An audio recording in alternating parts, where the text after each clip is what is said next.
What's going on, everyone? It's Sean from All Things EV, and this video is all about the dirty little secret about driving a Tesla, or most electric vehicles for that matter, in extreme cold weather. So today is a perfect example of driving a Tesla in extreme weather.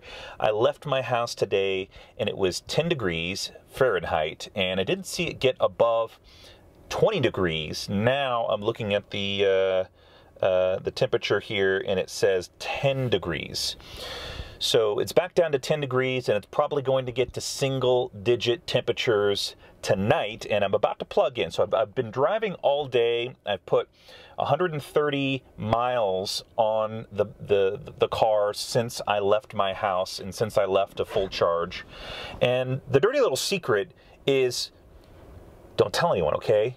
It really doesn't matter how cold it is, because the reason why is the Tesla in particular has a really great battery temperature management system, and so it does a good job at making sure that that battery pack is at an optimal temperature. And I've seen a few articles recently that really seem clickbaity, in my opinion, making a big deal about how electric vehicles handle in extreme cold weather.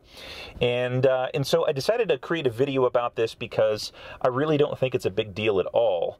And yes, the car uses additional energy, and I'm going to show you how much energy I have used today versus how I've been tracking this entire winter since October, and the difference that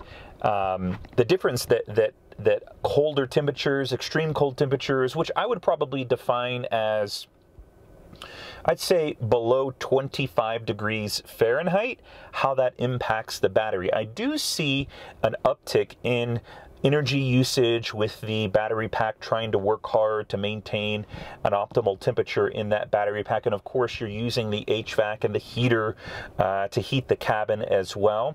But it really is not that big of a deal. And so let me just show you the numbers here so you can get an idea about what exactly I'm talking about. Okay, so let's see if I can hold the camera and the microphone at the same time. All right, so let me just walk you through here. So I've got three lines, right? So the top one is how much I've driven since I got into the car. And then the second line is how much I've driven today total since I last plugged in my car. So I've driven just under 130 miles today. I've used just under 43 kilowatt hours. And then the thing that I want you to sort of key into is the watt hours per mile today has been 331. But if you look at the third line there, line 3 is how much I've driven in energy I've used since I put my winter tires on at the beginning of October. And so I've been tracking this for a different video, but we're going to use this right now as a comparison. So the temperature since October has broadly ranged from, of course, now we're at, as you can see, bottom left of the screen there, 10 degrees Fahrenheit. But it's gone as warm as like 60 degrees, and that, I would say, that's pretty typical for Denver this time of year. It can range pretty broadly. But let's just do the math here. So throughout the winter time, I've averaged 288 watt hours per mile, which is actually pretty awesome and pretty good. So if we take that number and we divide it by 331, we're going to see how much less efficient the car is in extreme cold. So we're looking at about 13% less efficient. So, you know, let me turn the camera around. So 13%. You can probably do the math as well, just to make sure that you're keeping me straight, but I really don't think that that's enough. In fact, so at a full charge, my car will go 245 miles roundabout. And if I were to take that entire drive in this cold weather, it's 13% less efficient. Most people don't do 200 miles of driving a day. In fact, you can see, I've done 130 miles. I'm about to plug in, so I wanted to show you this before, but, I could go, if I wanted to really push it, I could go another, 40, 50 miles before I hit zero.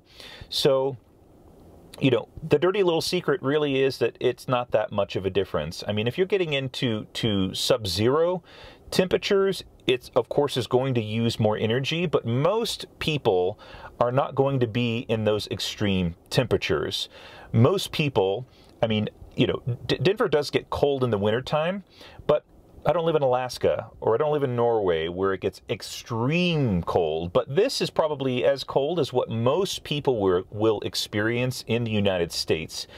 So I really don't see all the fuss about it, and even if it was extreme cold and it used more than 13%, you'll probably be okay. In a normal drive, you're probably not using 200 miles worth of energy.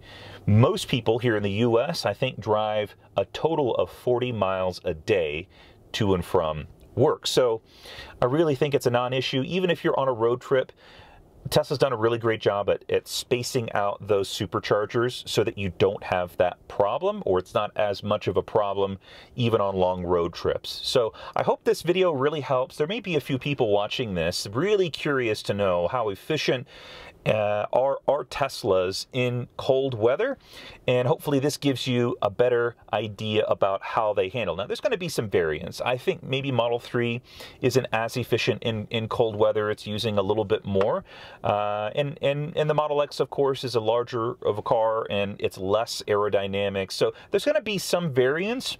Maybe Model S in the middle, and maybe then it's Model 3, and then it's Model X from most efficient to least efficient. But still, let's say it's 20-25% less efficient in extreme cold, from 10 degrees Fahrenheit to 20 degrees Fahrenheit.